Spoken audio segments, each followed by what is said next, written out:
Okay, good morning everyone. And again, we are going to see some more words, some important words, some very good words. हमारा पहला word है obscure. ठीक है, obscure. Obscure का क्या मतलब होता है? Obscure का मतलब होता है अस्पष्ट, जो क्लियर नहीं होता. कोई इंस्ट्रक्शन है, मैंने बोला कि हाँ मेरे शाम को मेरे घर आना, अगर मैंने ऐसे बोला तो अब शाम को कितने बजे? 4 बजे के बाद शाम कहलाता है. कितने बजे? 4 बजे से पूरा 8 9 10 बजे तक शाम ही होती है. तो मैंने क्लियर नहीं बोला, तो मैंने obscure, I have given you obscure instruction, मैंने ऑब्सक्योर इंस्ट्रक्शन दिए. तो जो चीज क्लियर नहीं होती है वो कहलाती है ऑब्सक्योर. ऑब्सक्योर. ठीक है. संदेश एक एग्जांपल बताओ कोई ऑब्सक्योर का.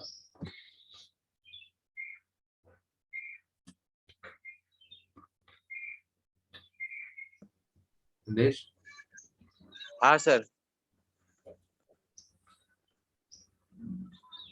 बताओ. हाँ सर।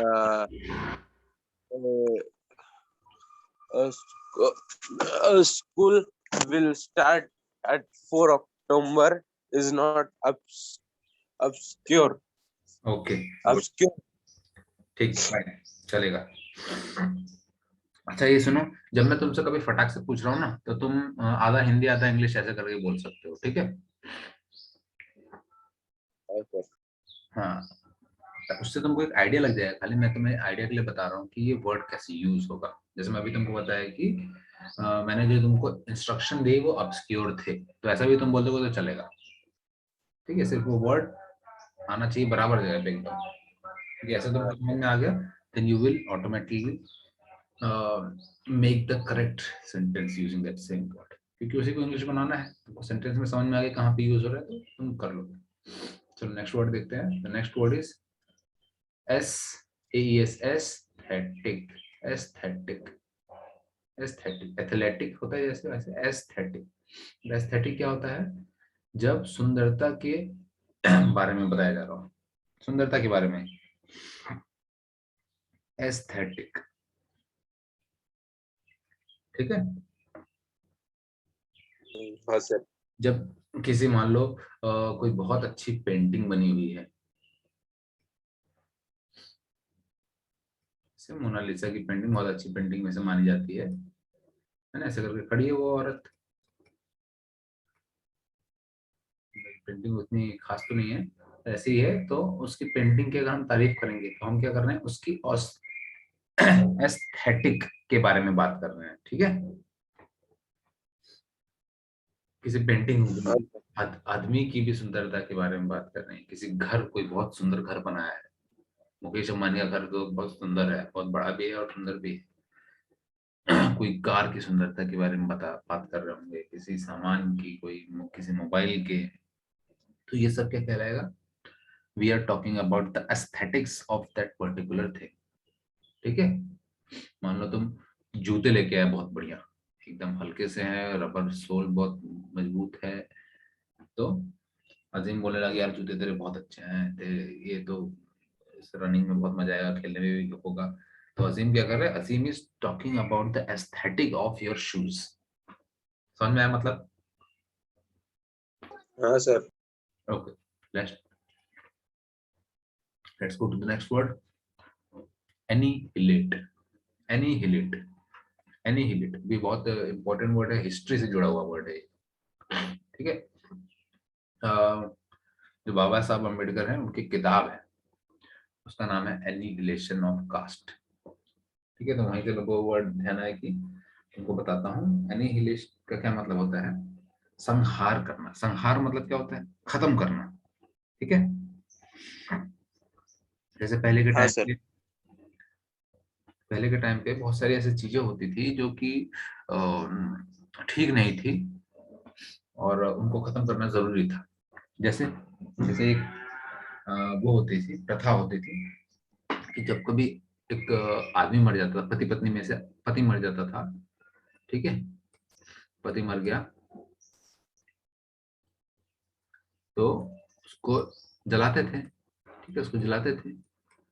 और उसी टाइम पे औरत जो जिंदा है उसको भी जला देते थे उसके साथ। ठीक है, उस मरे हुए पति के साथ औरत को भी जला देते थे। तो ऐसी प्रथा होती थी, लेकिन फिर इसी को एनिहिलेट किया गया, ऐसी प्रथा को खत्म किया गया, क्योंकि पति तो मर गया भाई, कोई भी कारण हो सकता, बीमार होकर मर गया, कोई भी लड़ाई में मर गया, जैसे मर गया, लेकिन पत्नी का तो उसमें कोई दोष नहीं है, तो उसको तो जीने देना चाहिए। तो फिर ऐसे करके ये चीजें खत्म हो गई। तो इन चीजों का एनिहिलेट किया गया, ठीक है, संहार किया गया। ऐसे बहुत सारी जगहों में तुम यूज कर सकते हो, जैसे और कहाँ पे यूज कर सकते हो, तुम अपनी आदतों को बोल सकते हो कि मैंने अपनी बुरी आदत को, जैसे सुबह लेट तक सोते रहना एक बुरी आदत है, तुमने अपनी लेट तक सोने की आदत को, अजीब कबाड़ी वाला है, जाओगे? अच्छा, तो बुरी आदत को एनिहिलेट कर दिया मैंने, ठीक है, मतलब समझ में आ गया? हाँ sir. Okay, the next word is perceiver. Perceiver, perceiver, perceiver ये बहुत अच्छा वर्ड है, खासकर स्टूडेंट्स लोगों के लिए, जो कोई जिंदगी में कुछ एम बना के रखते हैं और आगे कुछ अचीव करना चाहते हैं। तो देखो, जब भी तुम कोई चीज पाना चाहते हो, जैसे संदेश ने मुझे बताया है कि सर मुझे नेवी का ऑफिसर बनना है। अजीम, अजीम तुमने क्या बताया बेटा? पुलिस ऑफिसर बनना है या आर्मी ऑफिसर? मुझे ध्यान नहीं है, कंफ्यूज हो गया मैं। Azeem? Sir army. Army officer, ठीक है। तो अभी देखो, इसके लिए मैंने तुमको बताया था कि रनिंग होगी, टेस्ट होंगे, तो हो सकता है, मैं तो ये चाहूंगा कि पहली बार में क्लियर हो, लेकिन हो सकता है पहली बार में क्लियर ना हो, ठीक है, तुम कहीं लापरवाह बन जाओ या फिर कहीं तो कुछ कमी रह जाए। ये जो ट्रैक है, 800 मीटर का ट्रैक रहता है, 2 चक्कर काटने होते हैं, नहीं 400 मीटर का ट्रैक होता है ये, तो 400, मैंने 1600 बताया था, तो 400 इंटू 4 बार 4 चक्कर लगाने होते हैं, ठीक है, 1600 मीटर का होता है ये, मतलब 1.6 किलोमीटर 4 चक्कर लगाने होते हैं, कितने मिनट में? 5.5 मिनट में, ठीक है, 5.5 मिनट में। तो मैंने तुमको बोला है अभी से प्रैक्टिस करते रहो भाई इसको, जो फौज में जाना चाहते हैं, डिफेंस में जाना चाहते हैं, आर्मी नेवी इनमें सब में जाना चाहते हो, ये सब करो। तो मैं बता रहा था परसिवरेंस का क्या मतलब होता है कि ऐसा जरूरी नहीं है कि तुम पहली बार में निकल जाओ, बहुत सारे लोग नहीं निकलते हैं, क्योंकि इसमें कितने चाहिए होते हैं, 100 लोग की एंट्री होती है, आए होते हैं 10,000, 1 लाख ऐसे लोग आए होते हैं, तो इतना तो नहीं होंगे, 100 ही होंगे। तो बाकी के जो बच जाते हैं उनको अपने दिल में, अगर उनको सच में बनने का उन्होंने ठान के रखा है, तो उनको परसीवर करना पड़ता है, उसको परसीवर करना पड़ता है, मतलब दृढ़, पूरी दृढ़ता से बने रहना है। तुमने जो लक्ष्य देखा है, जो एम रखा है अपनी जिंदगी में, उसको कायम रखना है, अपने आप को हिम्मत देनी है कि नहीं हुआ इस बार, मैं और मेहनत करूंगा, मैं और प्रैक्टिस करूंगा, मैं और ज्यादा जल्दी उठ के और अच्छे से इस बार करूंगा मैं, ताकि जो अगला वाला आएगा उसमें एकदम छा जाऊंगा, ठीक है। तो अपने किसी भी काम में परसिवर रहना चाहिए हमको, कोई भी हम काम करते हैं, कोई जरूरी नहीं है कि वो पहली बार में ही सफलता मिल जाए, अगर नहीं मिलती है तो तुमको परसिवर करना है। समझ में आ रहा है ये? हाँ सर। एग्जाम्पल के साथ मैं इसलिए बता रहा हूँ ताकि वो चीज तुम्हारे दिमाग में बैठ जाए, और जहां भी जरूरत है तुम उस वर्ड को फटाक से तुम्हें याद आ जाए कि सर ने हाँ देखो वैसे बताया था। चलो नेक्स्ट वर्ड देखते हैं, एफ्लिक्शन। एफ्लिक्शन, एफ्लिक्शन मतलब क्या होता है? एफ्लिक्शन मतलब होता है किसी को दर्द देना या फिर कुछ पेन देना, जिसको हिंदी में यातना बोलते हैं, ठीक है। जैसे पहले के जमाने में जब अभी तो वैसा नहीं होता है, पहले जब कोई चोर चोर या फिर डकैत पकड़ा जाता था तो उसको बहुत कोड़े मारे जाते थे या फिर उसको सुइयां चुभोई जाती थी। ठीक है, तो वो सब यातना देते थे उसके शरीर को, जो उसने जुर्म किया है उसके लिए। अब तो या तो कैद होती है या तो फांसी चढ़ाते हैं, ऐसा होता है। पहले ऐसे सारी चीजें होती थी, उसके अंगूठे, ये नाखून निकाले जाते थे, ऐसे करके अलग अलग होती थी। तो ये सारे अलग अलग तरीके के पेन है। ठीक है, तो एफ्लिक्शन, एफ्लिक्शन क्या बताया मैंने, किसी को परेशानी, किसी को दर्द देना, यातना देना किसी को। ठीक है, सर। अभी जरूरी नहीं है कि तुम सिर्फ शारीरिक रूप से ही किसी को परेशान कर सकते हो, मानसिक रूप से भी। जैसे मैं बताया था कि तुम भाई पढ़ना चाह रहे हो, तुम्हारा भाई तुमको बड़ा परेशान कर रहा है, छोटा भाई है, आगे कभी बाल नोच रहा है, कभी कोई चीज फेंक रहा है तुम्हारे ऊपर, तो वो तुमको मेंटली एफ्लिक्ट कर रहा है, मेंटली एफ्लिक्शन कर रहा है। ठीक है, तुमको यातना देना हाँ। है।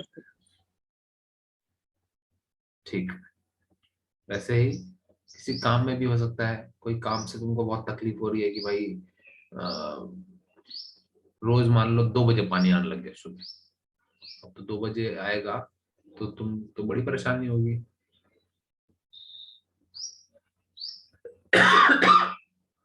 सॉरी, 2 बजे जब आने लगा रात को, तो तुमको तो 2 बजे उठना पड़ेगा भाई ना, रात की नींद हो पा रही होगी पूरी, ना दिन की होगी, लेकिन पानी तो भरना ही पड़ेगा। तो ये भी एक तुम्हारे लिए पानी भरना तुम्हारे लिए एक एफ्लिक्शन जैसा हो गया।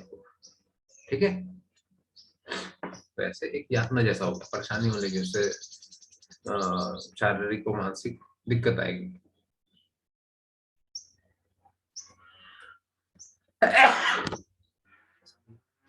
नेक्स्ट वर्ड देखते हैं हम लोग।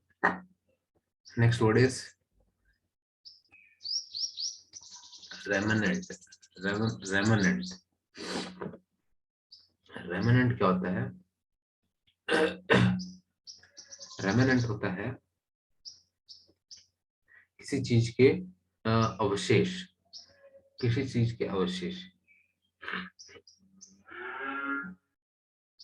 जैसे मैं तुम्हें बताता हूँ, अफगानिस्तान में, अफगानिस्तान जो देश है, पहले वहां पे बौद्ध लोग रहते थे। बौद्ध समझ रहे हो किसको बोल रहा हूँ मैं? हाँ सर। हाँ, तो बौद्ध लोग पहले रहते थे वहाँ। तो फिर वहां पे क्या हुआ कि तुर्की से, रुको मैं तुमको ना मैप में बताता हूँ, उससे समझने में आसानी होगी।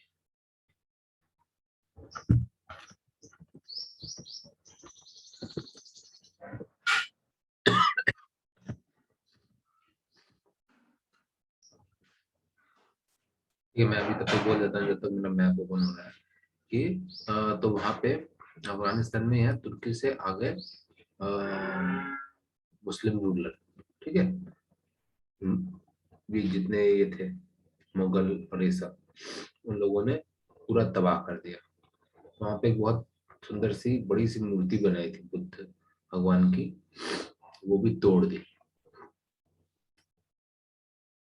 ठीक है, तोड़ने के बाद जो भी चीजें उनकी बच जाती है, तोड़ने के बाद जो चीजें किसी इसकी रह जाती हैं, वो कहलाते हैं अवशेष।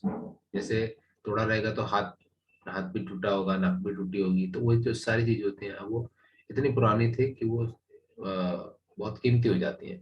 कीमती से मतलब कि हमने अपनी धरोहर, हमारी धरोहर बन जाती है पूरी दुनिया की। तो वही सब चीजें कहलाती हैं अवशेष, अवशेष। हाँ सर। ठीक है, एक मिनट में कोई कल वाला मैप नहीं मिल रहा।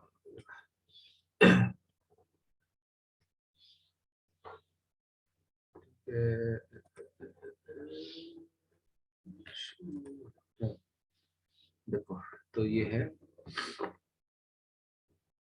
यहाँ पर ये है हमारा प्यारा भारत, इंडिया। यहाँ पे बगल में है ये पाकिस्तान, और उसके बगल में है अफगानिस्तान। यहाँ पे तो यहाँ पे पूरे ये रहते थे, क्या बोलते हैं, बौद्ध लोग रहते थे। और ये पूरा इंडिया था, यहाँ से पाकिस्तान से लेके ये बांग्लादेश, बांग्लादेश के भी नीचे म्यांमार तक था इंडिया, यहाँ तक था। ठीक है, ऐसे ऐसे करके ये इतना बड़ा इंडिया था, और इंडिया के बगल में अफगानिस्तान होता था। तो यहीं पे अपनी अच्छी दोस्ती थी इनकी, यहाँ पे बहुत लोग रहते थे। यहाँ से आए तुर्क वाले, ठीक है, यहाँ से इधर से आए और यहाँ कब्जा करने लग गए। यहाँ पे भी, ईरान में भी पहले पहले मुस्लिम थे, लेकिन ईरान इराक यहाँ पे मुस्लिम थे, लेकिन वो कैसे थे, अच्छे थे। अभी देखो ऐसे हो गया कि आपस में लड़ते रहते हैं। यहाँ यहाँ से यहाँ पे पहुंचे, यहाँ बहुत सुंदर सुंदर वो मूर्तियां थी, मंदिर थे उनके, वो सब तोड़ता दिया। तो जब तोड़ने के बाद जो चीजें बची होती हैं, या फिर तुम देखो पुरानी मूर्तियां होती हैं, टूटी फूटी रहती है, फिर भी उनको सजा के रखा होता है। म्यूजियम में देखा होगा तुम, ये सलारगंज में जब गए थे, सलारगंज नहीं, इधर जब लाहौरगढ़ गए थे तुम लोग, तो वहां पे तलवारें और ये सब चाकू खंजर रखे हुए थे ना, हाँ सर। वो सब यही कहलाएंगे। तो सारे हमारे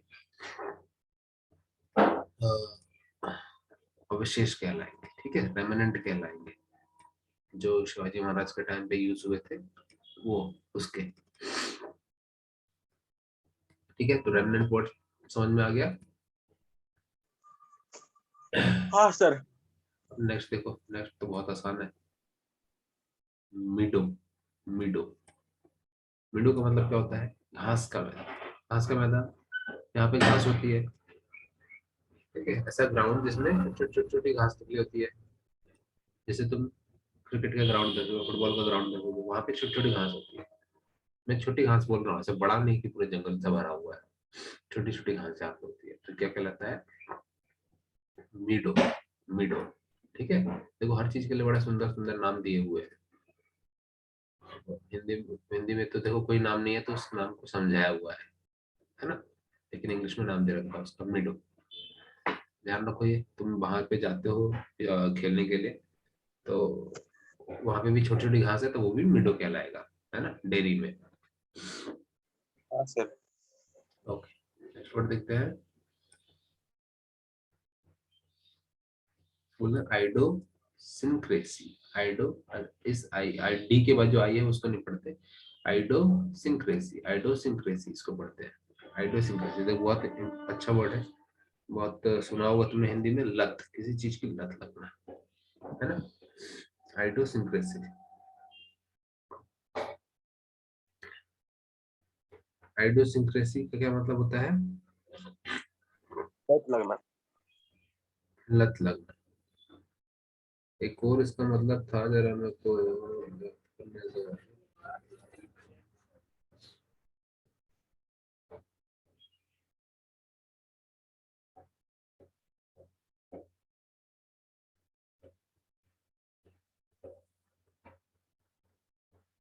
ठीक है, इसका एक और इम्पोर्टेंट वर्ड है, मतलब है, वो भी याद लिख देता हूँ, वो भी ले देता हूँ।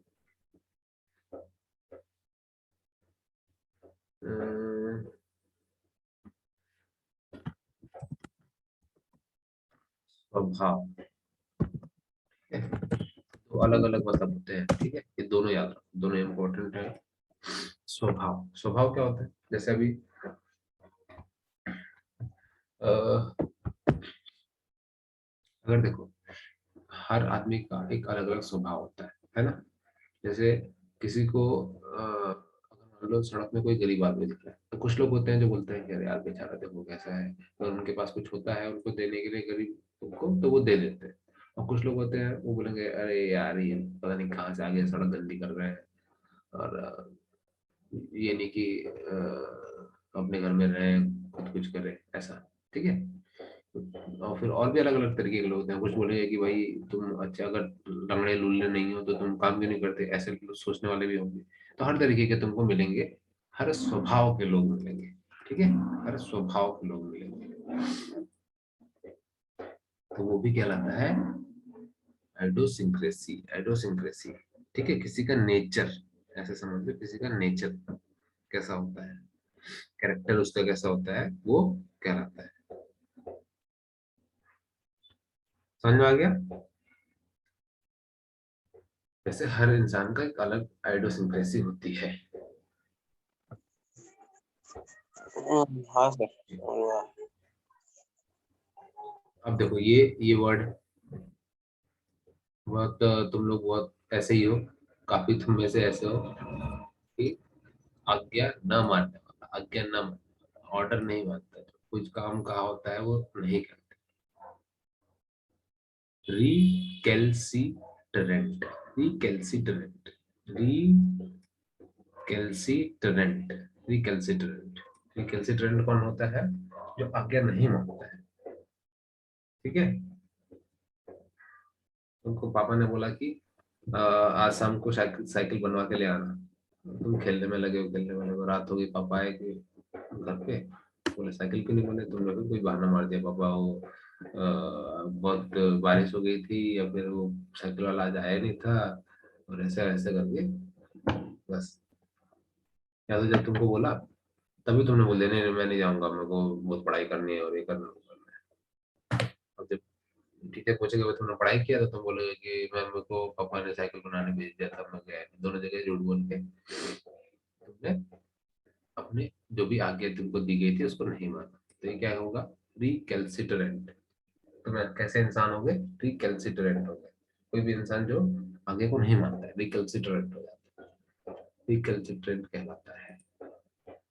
ओके, तो जब अच्छा। कोई तुम्हारे भलाई के लिए बता रहा हो तो उस चीज को सुनना चाहिए। एनीवे, चलो नेक्स्ट वर्ड देखते हैं। नेक्स्ट वर्ड देखते हैं। नेक्स्ट वर्ड का मैं फटाफट लिख नहीं पाया था, अभी बताता हूँ तुमको।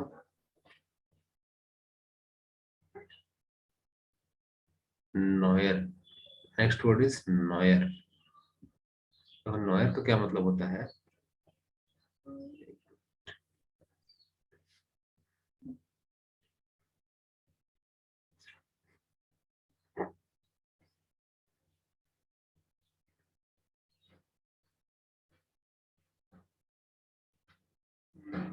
नॉयर का क्या मतलब है?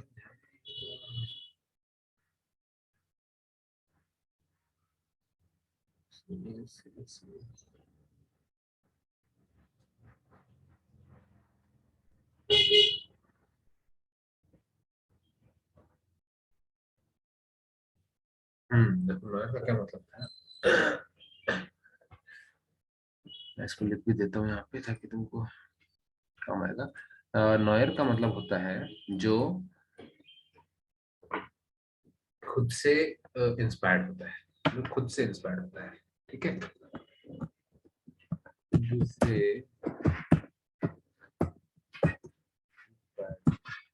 ठीक है, खुद से इंस्पायर्ड होना। वैसे क्या मतलब है कि जैसे मैं तुमको तो हमेशा बोलता रहता हूँ कि भाई अगर तुमको ऑफिसर बनना है तो ये चीजें करो, ये वाली चीजें करो, ये चीजें करो, बता तो मैं देता हूँ, पर तुम में से सुनता कोई है, कोई नहीं सुनता है, कोई कभी करते हो फिर छोड़ देते हो, ऐसा। तो ये कैसा होता है, ये मैं बाहर से बता रहा हूँ तुमको, ठीक है। लेकिन अगर यही चीज तुमको खुद ब खुद लगे कि यार मेरे को ये बनना है, उसके लिए मुझे उस दिन मैंने देखो तुमसे एक एग्जांपल पूछा था कि भाई तुम बताओ कि अगर तुम्हें तुम्हारी खुद की कंपनी है, तुम कैसा इंसान लोगे, तो तुमने वो खुद बताया था, तो तुमने खुद सोचा। वैसे ही तुम जब खुद इंस्पायर हो गए कि मेरे को ये करना है, या नहीं मेरे को सुबह इतने बजे उठना पड़ेगा, मुझे इतना पढ़ना पड़ेगा, ऐसे जब तुम खुद से इंस्पायर्ड हो गए, तुम्हें बाहर वाले किसी को बताने की जरूरत ही नहीं पड़ी, तुम नॉयर खिलाओ। ठीक है, हाँ सर। ओके। तो जो लोग खुद से इंस्पायर्ड होते हैं ना, वो बहुत आगे जाते हैं, क्योंकि उनको फिर ऐसे बाहर के, बाहर से भी उनको मदद मिलती है और अंदर से तो मिल ही रही है, खुद के अंदर से ही जब आवाज आ रही होती है कि भाई ये करना है, ये करना है, करना है, तो वो उसको कर लेते हैं, कर लेके चले आते हैं। चलो नेक्स्ट वर्ड देखते हैं, सेकंड लास्ट वर्ड है हमारा लाइसन। लाइसन पढ़ते हैं, ठीक है। लाइसन, लाइसन का क्या मतलब होता है? किसी से मेल जोल करना, किसी के साथ कम्युनिकेशन करना। जैसे अभी मैंने अजीम को बोला कि भाई अजीम ये वाला टॉपिक समझ में नहीं आ रहा है और संदेश को समझ में आ गया, तो जाके इसके साथ उससे मिलो, उससे बात करो और समझ के लो उससे ये। तो सब अजीम आएगा, उसके कितने बोले क्या हाल है, देश के हाल चाल है भाई, सब बढ़िया है, मेरे को ये वाला टॉपिक था जो समझ में नहीं आ रहा था, मुझे बताओ ये वाला टॉपिक। तो वो बोलेगा हाँ बिल्कुल ठीक है, तो आओ साथ में बैठ के करते हैं ये। तो ऐसे क्या होगा, मेल जोल, तुमने पहले मेल जोल बढ़ाया और फिर समझ आ वो टॉपिक। पहले जब किसी से मेल जोल, कल हमने एक वर्ड देखा था एक्वांटेंस, एक्वांटेंस वर्ड। एक्वांटेंस क्या होता है, जब हम किसी को जानते हैं, जानने के बाद होती है मेल जोल, कि हाँ फिर थोड़ा वो तुमसे कुछ पूछेगा, तुम कुछ उसको अपना बताओगे, और ऐसे ही करके उसके बाद होता है दोस्त, उसके बाद होती है दोस्ती। ये है लाइसन। ठीक है, समझ में आ गया इस वर्ड का मतलब, एवरीवन अंडरस्टूड? हाँ sir. Okay, yes sir. Last word है हमारा, लास्ट वर्ड बहुत अच्छा वर्ड है ये, स्कैंटी। स्कैंटी, ठीक है, स्कैंटी। स्कैंटी का क्या मतलब होता है? स्कैंटी का मतलब होता है कि बहुत कम हो, बहुत कम हो। जैसे कि दुनिया में यूरेनियम बहुत कम है, यूरेनियम,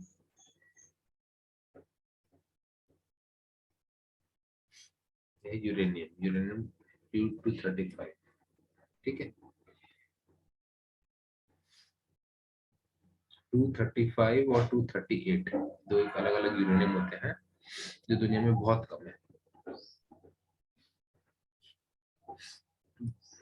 अभी तुम लोग शायद अभी तो नहीं पढ़ोगे, इसलिए मैं थोड़ा सा बता देता हूँ, साइंस में आया 11वीं 12वीं में। यूरेनियम, इसी से बड़े बड़े न्यूक्लियर बॉम्ब बनते हैं, बॉम्ब होते हैं, अब इससे बनते हैं, तो दुनिया में बहुत कम है ये। चलो इसका एक सादा एग्जांपल अगर मैं तुमको बोलूंगा कि मम्मी घर में चाय बनाती है, चाय का डब्बा होता है, चाय बनाने के लिए 1 चम्मच चीनी लगती है, और चीनी बस इतनी सी बची है, इतनी सी बची है, तो इतने में तो भाई चाय नहीं बन पाई। तो मम्मी बोलेगी अजीम जरा जाके चाय चीनी लेके आओ, शक्कर लेके आओ। तो अजीम पैसे लेके फिर जाएगा, लेके आएगा। तो ये कितना था, ये था scanty, only a very little, ठीक है, बहुत कम, बहुत कम, very little. So scanty sugar was left in the jar, scanty sugar was left in the jar, इसको जार बोलते हैं, डब्बे को जार बोलते हैं। सो जार के अंदर, मेरा डब्बा थोड़ा टेढ़ा बन गया, इधर पेट फूल गया इसका। Scanty sugar was left in the jar when mother sent me to bring it from the market. समझ में आई ये चीज? हाँ सर। जैसे बहुत एक फेमस है, तुमने कहानी पढ़ी होगी कौवे वाली, और वो जो मटके में थोड़ा सा पानी होता है, फिर वो पत्थर कंकड़ डाल डाल के उसको ऊपर लाता है, सुने होगे ना कहानी ये? हाँ। हाँ, तो उसके अंदर भी पानी जो था स्कैंटी था, जिसके अंदर पत्थर पत्थर डालता है, वो पानी ऊपर आता है और फिर उसको पीता है। तो देखो इस मटके की कहानी से तुम दो दो वर्ड का यूज कर सकते हो, जैसे कि वो कौवा जो था वो क्या करता है, एक तो परसिवर भी करता है, परसिवर लगा रहता है, लगा रहता है, लगा रहता है, पत्थर पत्थर ला ला के डालता रहता है, तो दृढ़ रहता है अपने, उसने सोचा होता है पानी तो पीना ही, जो इधर दिख रहा है इसको तो पीना ही मुझे। तो एक तो परसिवर किया उसने, और स्कैंटी वाटर को ऊपर लेके आया, है ना? ऐसे करके तुम जब कुछ सोचोगे, then you can make a lot of sentences using different words. देखो अगर मैं इसको एक और वर्ड यूज करूं कि जो कौवा था पहले ऑब्सक्योर था, अस्पष्ट था कि वो इस पानी को, इस कैंटी वाटर को पी पाएगा कि नहीं, पर फिर उसने दिमाग लगाया, he used his brain and decided to put stones in it, and he kept on persevering. He kept on persevering. और उसको एक और वर्ड यूज करना चाहते हो तुम बोलोगे, a pot was kept on the meadow. एक घास के मैदान में एक पॉट पड़ा था. A crow saw a pot kept on the meadow. देखो तो यहाँ पे हमने meadow वर्ड का भी यूज कर लिया. बाकी जो आगे बताया मैंने वो चाहिए तो फिर idiosyncrasies भी यूज कर सकते हो कि the crow was the idiosyncrasy of crow was intelligent. मतलब उसका स्वभाव बहुत तेज है, बहुत समझदार वाला होता है कौवे का. कौवे को देखोगे तुम कि बहुत जल्दी ऐसा फालतू काम नहीं कर रहा होता है वो. कुछ कुछ चिड़िया होती हैं इधर से उधर फालतू करती हैं, लेकिन कौवा जल्दी नहीं करता. कौवा बाकी सभी चिड़ियाओं में थोड़ा होशियार माना जाता है. ठीक है, तो ऐसे करके तुम वर्ड का यूज करोगे किसी स्टोरी के रूप में तो वो तुमको रिमेम्बर रहेंगे. You will remember those particular word if you start using in your daily life. या तो तुम डेली लाइफ में यूज करो या फिर किसी स्टोरी में यूज करो. ठीक है, इसको समझने के हिसाब से करना. काम के हिसाब से करोगे संदेश जी और विजय, कार्तिक, क्या नाम है, अमरीश और बाकी जितने बच्चे बाद में सुनेंगे, मैं इसको इंटरेस्ट लेके करो. इंटरेस्ट लेके करोगे अपने जो नॉर्मल काम करते हैं उसमें तो मजा आएगा, और साथ साथ ये वर्ड आपको याद रह जाएंगे. हमारा मकसद है इन वर्ड्स को याद रखना, जब जरूरत पड़े तो इस्तेमाल करना आना चाहिए. ऐसा है, ऐसा नहीं कि अभी सर बता रहे हैं जल्दी से खत्म करो और कोई तो भी सेंटेंस बना के हम अपने में दे दूंगा बस खत्म कहानी. इसको स्कूल के चैप्टर के ऐसा मत सोचो.